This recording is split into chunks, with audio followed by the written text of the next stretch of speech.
Los periodistas. Aquí estamos como cada semana con el politólogo Manuel Antonio Díaz Cid.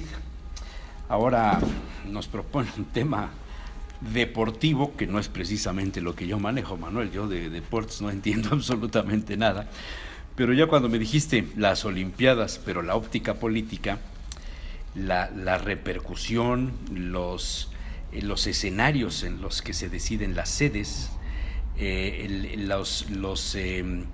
los discursos, los chiflidos, las inauguraciones, los invitados, los bloqueos que hay en el Comité Olímpico Internacional, que siempre se ha dicho que es una especie de cosa nostra, de mafia, de algo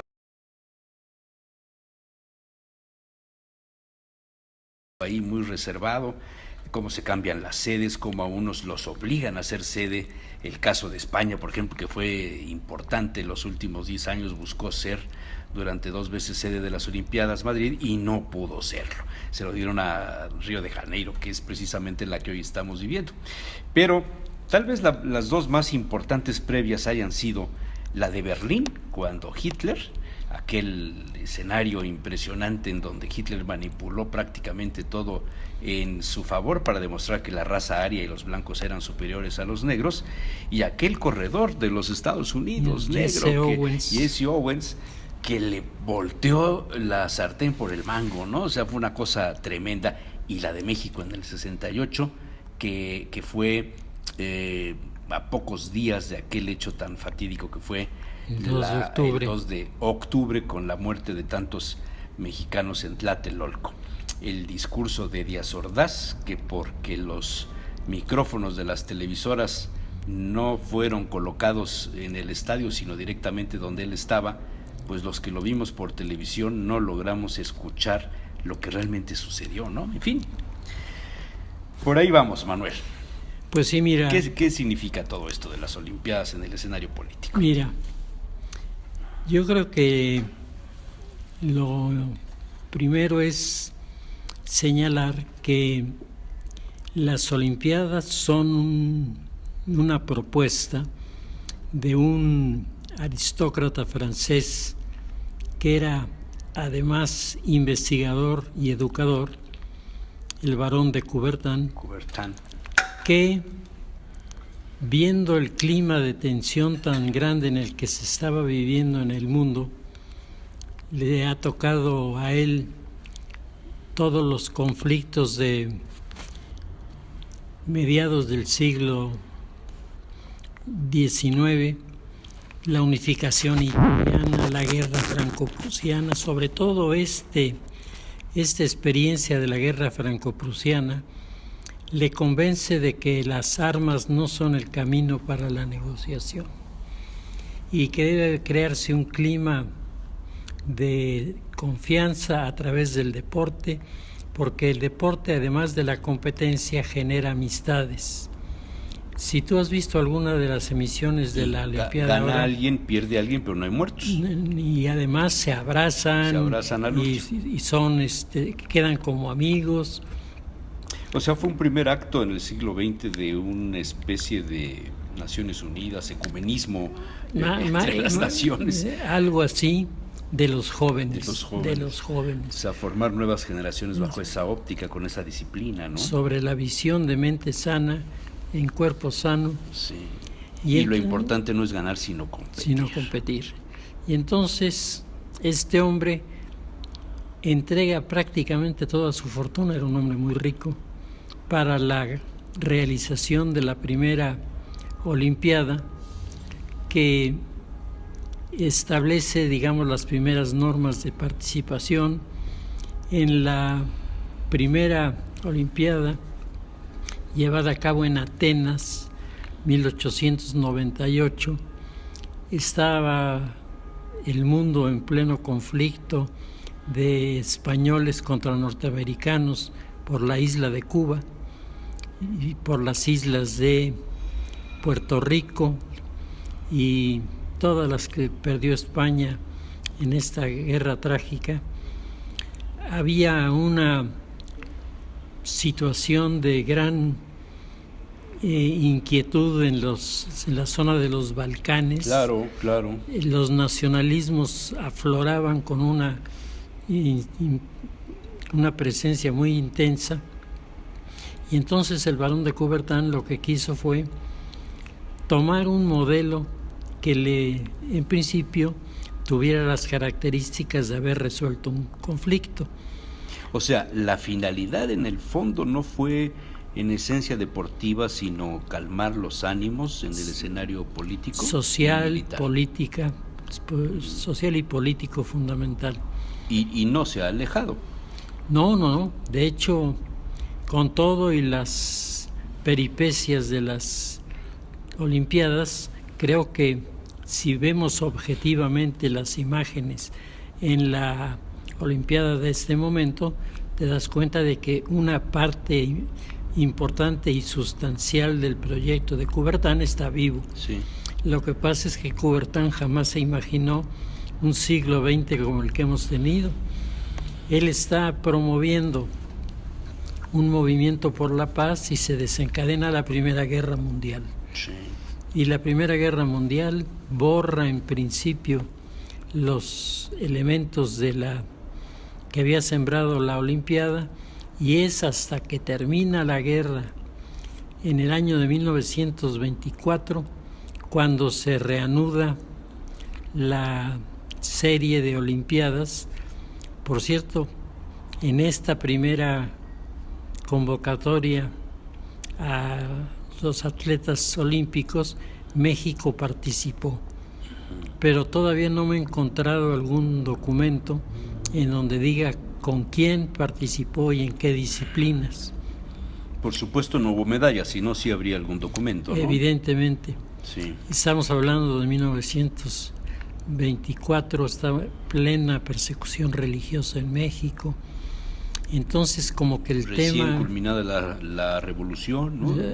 Recién concluida la revolución, y entonces el escenario de la Olimpiada de 1924 será un escenario en Amberes, en donde asisten 29 países, pero asisten ya 2.600 atletas. Uf. En En Berlín creo que llegaron casi 4.000, ¿verdad? 3.960. ¿Hace 80 años? Hace 80 años. Sí, claro. El escenario más conflictivo que se ha manejado siempre es el que tú estabas tocando, la convocatoria de Hitler para que la Olimpiada fuera en Berlín, y una vez en Berlín él tenía todo un proyecto de propaganda. Tú sabes que para eso los alemanes se pintaron solos. Bueno, tenían el Ministerio de Propaganda. El Ministerio de Propaganda creo con que ha sido el Goebbels. único gobierno que ha tenido un Ministerio de Propaganda, ¿no? En el mundo, sí. Bueno, a lo mejor ahora lo tienen disfrazado. O no le dan... en el gabinete no tiene una posición como de ministro, pero sí forma parte del gabinete que le llaman ampliado, ¿no? Claro, y a veces el caso dan de ganas Puebla y de México es de que evidente. hubiera representante de la sociedad, porque es importante. Claro. Pero En la Olimpiada de Alemania, Jesús Manuel, Sí. ocurrieron cosas a las que hay que hacer referencia. Primero, fueron planteadas como una especie de teatro para la presentación de la juventud alemana que venía a tomar el liderazgo de los países del mundo. Era la oportunidad de mostrar la fortaleza de la raza blanca frente a todas las demás. específicamente de la raza centroeuropea. Claro, específicamente... Porque no se mencionaba a los portugueses, a los españoles. No, bueno, los no. portugueses no fueron en aquella época considerados blancos, ¿no? En aquella época, siglos antes sí, Sí, porque el dominio de las colonias de África, Brasil, etcétera, hizo que la raza se mezclara y hoy día no son totalmente blancos, ¿no? Serían como los mexicanos. Pero en aquel momento era el centro de Europa, era Suiza, era Alemania, Italia, Suecia, Noruega, Holanda, Dinamarca. Polonia, Dinamarca. Sí, todos ellos estaban unidos en este sentir que había un grupo humano que tenía Superioridad. la superioridad sobre los demás. El caso de Jesse Owens es un caso muy conocido, pero hay un caso, Jesús Manuel, que yo quisiera platicarte, Sí. que me parece que se conoce poco. Resulta que para la selección de los participantes en la Olimpiada, en Alemania, se pusieron condiciones para que no se inscribiera ningún atleta que no fuera alemán. Y desde luego esto iba contra los judíos. Ah, ok. Bueno, resulta que la campeona de salto con garrocha, Gretel Bergmann, es judía. Entonces Hitler la vetó. Es increíble, Fíjate, ¿no? la campeona la veta Hitler y dice no entra. Entonces el problema que se presentaba era ¿y quién la sustituye? Y entonces la parte más curiosa es que surgió una saltadora con garrocha, Dora Radjen, que alcanzó el 4º lugar en la Olimpiada y que se caracterizó por ser, decían, una alemana horrible. ¿Físicamente? Físicamente, porque hubo toda una serie de comentarios hasta que finalmente se aclaró, Jesús Manuel, Que era hombre. era hombre disfrazado para que participara. ¿Cómo dices que se llama? Dora Radjen. Dora Radjen. Dora Radjen. De Entonces, hecho, si tú buscas fue el primer cachirulo de las Olimpiadas. las Olimpiadas, Hitler logró una parte de su proyecto, pero no logró toda la proyección porque se comenzaron a suscitar en los regímenes que simpatizaban con Hitler también actitudes antes de la Olimpiada en contra de los competidores. Un factor muy interesante es el de Hungría. En Hungría, el país en las competencias olímpicas era el más importante, junto con Polonia, en el tema de la esgrima. Los mejores esgrimistas de Europa eran húngaros o eran polacos. Y el campeón de Hungría era un judío húngaro que gana además de forma espectacular las competencias porque era un magnífico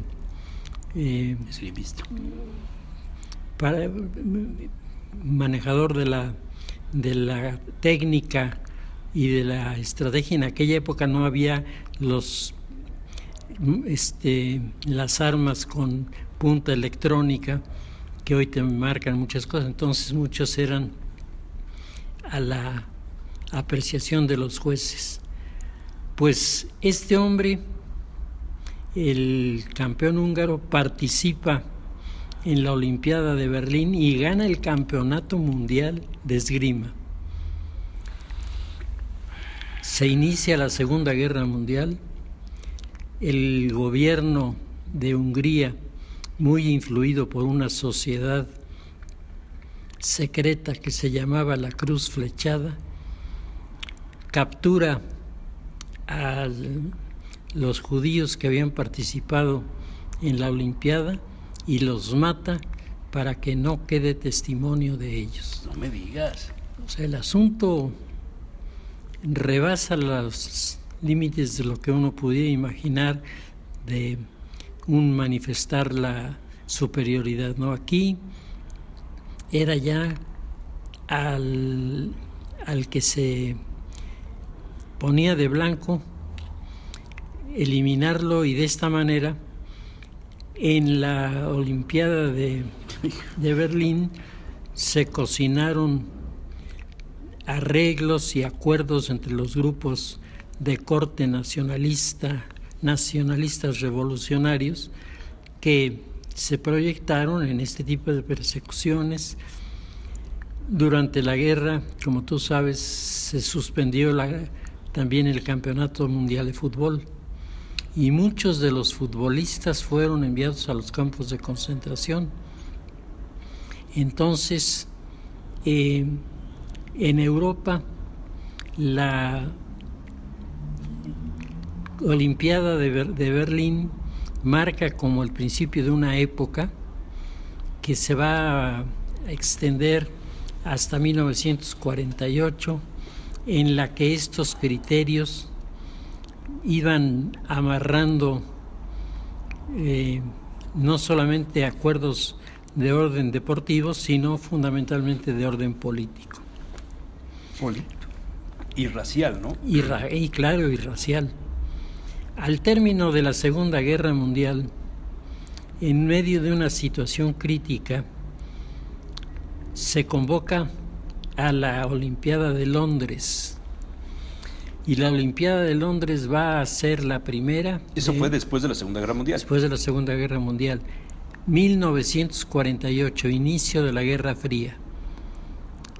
La Olimpiada se considera como uno de los primeros campos de escenarios en donde la Guerra Fría iba a manifestarse.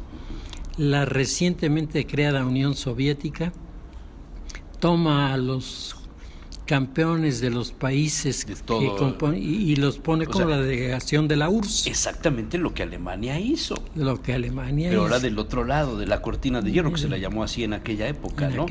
O sea, sí. Los rusos escogieron a lo mejor de todas las naciones que tenían dominadas y lo presentaron con el bloque de la Unión Soviética. Y el bloque de la Unión Soviética. Y también hicieron de lado a los judíos, hicieron de lado a los negros, hicieron de lado... Porque en aquel momento la URSS también era racista, ¿no? No, fuertemente racista. Stalin era terriblemente racista. Mientras en el mundo occidental va creciendo en aquella época una verdadera escuela del deporte, que en la actualidad están recogiendo las cosechas de aquello que sembraron, campeones en natación, campeones en los aparatos en gimnasio, del gimnasio, los deportes tradicionales, ¿no? De levantamiento de pesas, la bola, o cómo se llama esto que se avienta, el lanzamiento de bala y la jabalina, que bueno, fue un caso famoso el del español que murió, por cierto, hace unos meses, Miguel de la Cuadra Díaz Salceda. Yo tuve el gusto de platicar y de convivir con él muchas veces en España, porque él era un hombre muy metido en el tema de la causa de don Juan de Palafox y Mendoza. Entonces conviví con él, y este hombre fue el fenómeno, no me acuerdo en qué de las Olimpiadas, no sé si fue la de Londres o posterior de esas, ya por los 50, ya un hombre mayor, porque él, sin usar la técnica que estaba permitida en las Olimpiadas, la jabalina la aventaba muchísimo más lejos que todos los demás. Pero como no usó la técnica que le ponían, no me acuerdo si eran los zapatos o vete a saber, algún movimiento en específico, lo descalificaron, y fue el español que nunca logró la medalla de oro, porque no había quien pudiera con él. Además, en otras competencias que no fueran olímpicas, no había quien pudiera con él. Se convirtió en todo un fenómeno y todo un mito esto. Si te acuerdas, en la Olimpiada de 1948 aparecen las competencias, bueno, ya venían desde el 36, pero se desarrollan las competencias de salto de obstáculos con caballo. Porque algunos países tenían desarrollado muy bien el tema de la equitación, especialmente los que desde la Edad Media Inglaterra venían con la caballería como tropa, como arma militar, ¿no? había otras naciones que en su vida los caballos se los comían. Sí. Entonces, o sea, las Olimpiadas han estado diseñadas para demostrar quién es el poderoso del mundo. de alguna forma ese es el escaparate que tú puedes ver hoy. Entonces, en la Olimpiada del 48 participa un militar mexicano. Claro. Que gana con su caballo Arete, gana varias de las competencias y es premiado con una medalla, no recuerdo si fue la de oro o la de plata, pero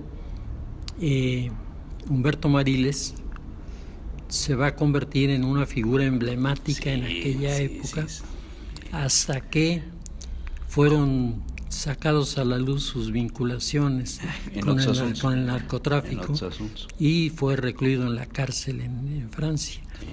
Entonces, el escenario cambiaba porque los países van ampliando los deportes, van estableciendo formas de participación que en ocasiones tienen una fuerte variación de una para otra, pero que muestran el interés de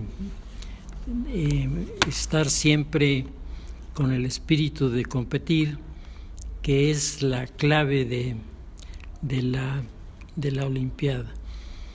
Después del 48, las Olimpiadas que siguen todas están marcadas con el signo de la Guerra Fría, todas, hasta la que provocó, si tú te acuerdas, el boicot a la Olimpiada en Moscú, que fue manejado por los Estados Unidos y que jaló con Estados Unidos a los franceses y a los ingleses. Que también nuevamente se demuestra un dominio y se consolida un eje de oposición al bloque soviético. El bloque soviético. Y el campeonato sobre todo de atletismo, estuvo muy cuestionado porque, si tú te recuerdas, hay un atleta mexicano que gana una competencia de clavados y hacen que se repita la competencia para que gane el ruso. Entonces, decían que la mascota de los Juegos Olímpicos era un oso, entonces decían que era el osito tranza, el que había gobernado. Bueno, Rusia no ha estado alejada de estos fraudes. Sabes que ahora en los Juegos de esta vez le quitaron a una parte de la delegación porque se demostró que las pruebas antidoping habían sido falsificadas, ¿no? Sí, de hecho, fíjate, las pruebas de antidoping son ya un fenómeno del siglo XXI y han surgido por el descubrimiento de que determinado tipo de sustancias, no necesariamente las drogas más conocidas como la heroína, la morfina. No, pero sí algún estimulante. Los esteroides, sobre todo los esteroides. Más músculo, más fortaleza, ¿no? Que se cansen menos. O que sean más rápidos. Entonces, esto ha abierto dentro de la Olimpiada otro escenario que nunca fue previsto por Coubertin, que es el poner barreras para que determinado tipo de competidores no pueda participar, precisamente por estar identificados con alguna de esas transgresiones. Oye, Manuel, otro rubro, veo que traes ahí algunas anotaciones, pero tal vez esta no la tengas. Otro rubro que es nuevo en las Olimpiadas es la cantidad de preservativos que se compran por parte de los comités olímpicos para ponerlos a disposición de manera gratuita en todos los dormitorios de los deportistas. Para Río, la cifra oficial es de 450,000, que dicen es la cifra más alta que se ha tenido en todas las Olimpiadas de la historia. Sí, no cabe duda que... O sea, esto es otro ángulo que no te imaginarías el deporte envuelto en esta circunstancia, ¿no? Así es, y creando con eso además toda una serie de protestas y de discusiones, sobre todo de los dispositivos estos que tienen fábricas, son de fabricación de diferentes países, y entonces el tener el registro de la Olimpiada te da una serie de ganancias verdaderamente considerables. La exclusividad, ¿no? Es decir, es el preservativo oficial de las Olimpiadas de Río. Así es. Ay. Bueno, ese es un rubro también que ya está presente, ¿no? Que ya está presente. Ahora en la de Río, algún comentarista de los viejos comentaristas, creo que el poblano José Ramón Fernández, hacía algún comentario respecto a la rechifla, no sé si fue él, pero fue uno de los mayores, de cierta edad, sobre las Olimpiadas Mexicanas en el 68 y la rechifla que hubo contra Díaz Ordaz. Se decía que fue mayor la que hubo ahora en Brasil. No. ¿Tú considerarías eso? No. La rechifla más grande que yo he escuchado fue la del estadio Azteca. No era el Azteca, era el de la universidad. El de la UNAM. El de la UNAM, que se estaba inaugurando. No era el de la Azteca, fíjate, yo tan niño que Azteca, no me acuerdo. El Azteca viene después. Yo me acuerdo que fue el año en el que entró la televisión a color en México, el 68. Así es. Pues uno de los puntos de enfrentamiento de los países es establecer las reglas para que los que tienen recursos y los que no tienen recursos tengan un cierto principio de equidad, porque si tú recuerdas, en la Guerra Fría los contingentes eran monumentales, los de Rusia y los de Estados Unidos, y más adelante los de China. Entonces, ¿cómo poner a competir? Han comenzado a mencionar muchos críticos de lo que está ocurriendo. ¿Cómo poner a competir solamente a los que tienen recursos y no abrirles la esperanza a los que están aprendiendo? Están condenados y vienen en una especie de categoría B, que participan pero prácticamente no se les toma en cuenta. Las Olimpiadas del primer mundo. Del primer mundo. Yo creo que eso es otro elemento que Coubertin nunca imaginó, que la Olimpiada fuera distintivo de un cierto sector de la sociedad en el que ya están incluidos ahora los negros. De hecho, hubo épocas en las que no los dejaban participar. Ahora el Dream Team de los norteamericanos en básquetbol y en natación. En básquetbol sí, porque en natación es el Phelps que es güero.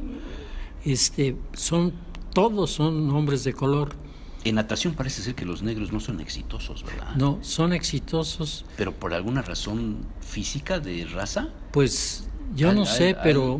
Alguien me hacía ver eso, que parece que los huesos de los negros pesan más que los de los blancos. ¿Puede ser cierto esto? Puede ser cierto, pero es que eso les da por otro lado una capacidad y una resistencia a la velocidad, que los vuelve la carrera, al maratón. Tú nada más mira cualquiera de los partidos de básquetbol. Hombre, es impresionante cómo se mueve. Y en el fútbol americano.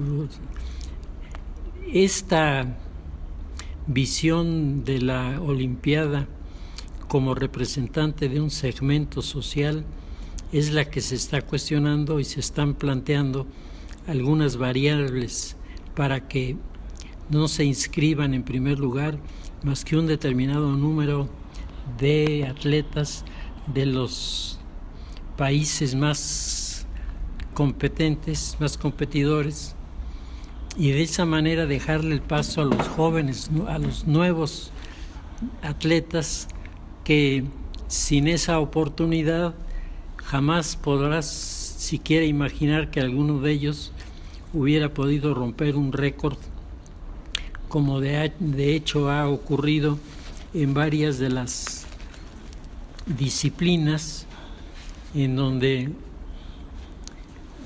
ahora mismo, hace 2 días, uno de los representantes de uno de estos países del Cáucaso gana el primer lugar, la medalla de oro. Esto era antes muy difícil de entender, porque no se les abría las puertas a estos grupos para que participaran por las rencillas ideológicas que no dejaban que los caucasianos fueran independientes y participaran, porque eso podía significar el levantamiento de un nacionalismo que a los rusos no les interesaba. Oye, Manuel, y esta parte, yo te decía hace rato que el Comité Olímpico a veces ha sido calificado como una especie de cosa nostra, de mafia. El tema de la corrupción, ves que en las últimas Olimpiadas previas a las de Río, en Rusia, hubo denuncias contra miembros de los comités olímpicos de varias partes del mundo y estaban ligados a los temas de corrupción. Y luego las personas, el individuo que detenta el cargo de presidente del Comité Olímpico en ciertos países, el caso de México fue muy notable con Mario Vázquez Raña, una especie de requisito de pertenencia a algo para formar parte de estos organismos internacionales. Así es. ¿Esto qué? ¿Es algo como el Bilderberg? ¿Es algo como...? Sí, mira, yo creo que muchos de estos organismos surgieron a lo mejor hasta con la intención de que las cosas se hicieran mejor de lo que se estaba haciendo, y se descubrieron que esto es un negocio sensacional. Tremendo. Si se sabe hacer uso de los recursos y de las credenciales que te da la participación. Lo estás viendo ahora mismo con el tema de la Federación Mundial de Fútbol, en donde las reclamaciones y las denuncias del manejo del dinero han hecho que denuncien los funcionarios y de la venta de los árbitros, de los juicios de los árbitros y de los partidos delicados para impulsar que uno gane y otro no. Y el papel de algunos. No es lo mismo jugadores. Una final Brasil-Nigeria que Brasil-Inglaterra, ¿no? Claro. Evidentemente el mercado es muchísimo más grande, ¿no? Así es. Aunque teóricamente el Barón de Coubertin hubiera estado más por el de una representación del poder europeo y una representación del poder del mundo africano, porque el mundo africano, Jesús Manuel, ha tenido unas variaciones impresionantes a partir de los años 60, 70, y hoy algunas de las delegaciones que asisten no nada más asisten como representantes de la tolerancia para hombres de color, sino realmente son competitivos, y algunos de ellos, el caso de estos jamaiquinos que se pusieron a entrenar en aparato que en los Juegos de Invierno. Ah, claro, hasta una película se hizo luego de. Oye, porque cuando veías cómo entrenaban en escenarios de arena, porque ellos no tienen nieve nunca, y sin embargo fueron capaces de ganar el de primer colocarse lugar. En un lugar importante. Sí. Entonces,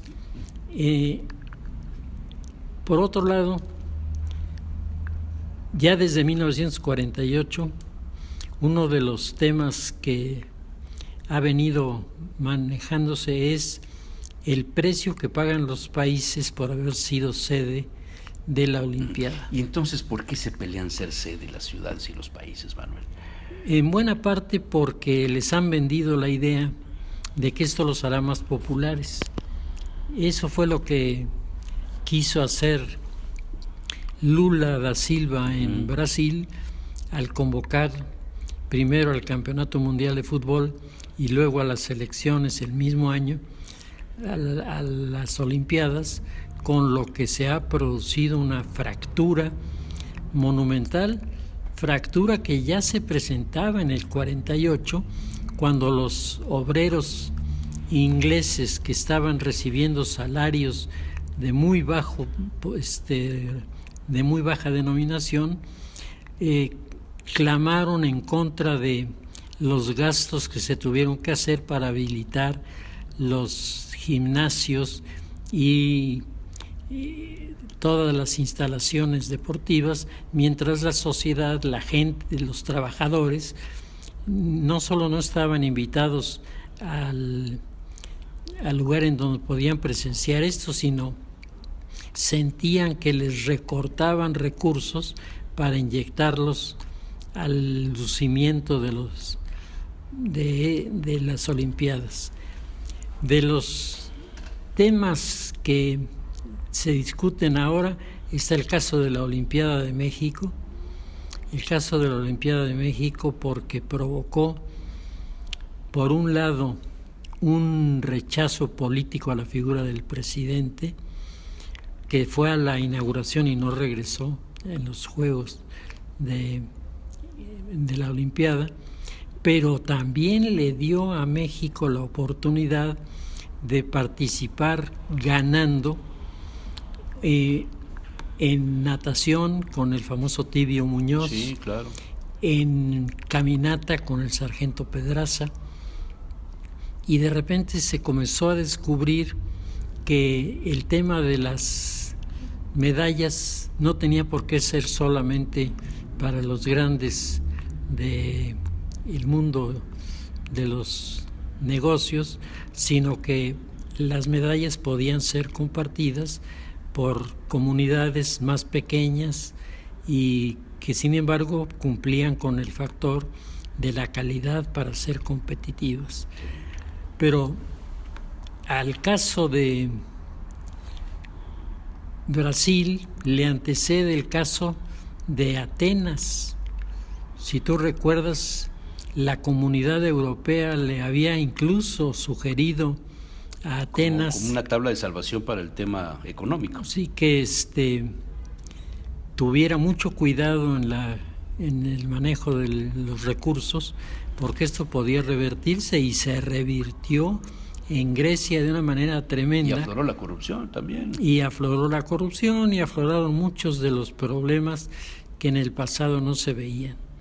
Pues ahora a Dilma Rousseff no le tocó, pero le tocó a Temer el estar presente en un abucheo impresionante y una descalificación, y además los deportistas y los turistas mexicanos que han sido entrevistados, todos ellos coinciden en que uno era el ambiente dentro del estadio en donde se estaba llevando a cabo la inauguración, y otro era el ambiente afuera, claro, que en afuera hubo manifestaciones de descalificación que acabaron en enfrentamientos con la policía. Y el resumen dice que finalmente lució más el espectáculo de la inauguración que las manifestaciones. Así es. Por lo menos en la proyección internacional. Sí, de hecho, intentaron apagar la antorcha olímpica. Hubo un intento de llegar a donde estaba el corredor con la antorcha olímpica como una señal de protesta. La policía intervino, se confrontaron con la comunidad que sigue reprobando el recurso que debía estar entregado a la gente menesterosa, utilizado en estadios que además van a ser destruidos inmediatamente después de la Olimpiada, porque estorban en los lugares en donde los pusieron, que por unos días se desvía el tráfico y todo, pero no pasa mayor cosa, pero no se van a quedar en forma permanente. ¿Qué cosa? Con lo que todavía se vuelve más agudo el problema, porque ni siquiera está como el estadio de Ciudad Universitaria que se inauguró con la Olimpiada, y ahí está el estadio y sigue funcionando, ¿no? Vaya por Dios. Pues es otro ángulo, ¿no?, de observar. Son otras ventanas para ver el tema olímpico, en donde no todo lo que brilla es oro. Así es. Muy bien. Muchas gracias, Manuel.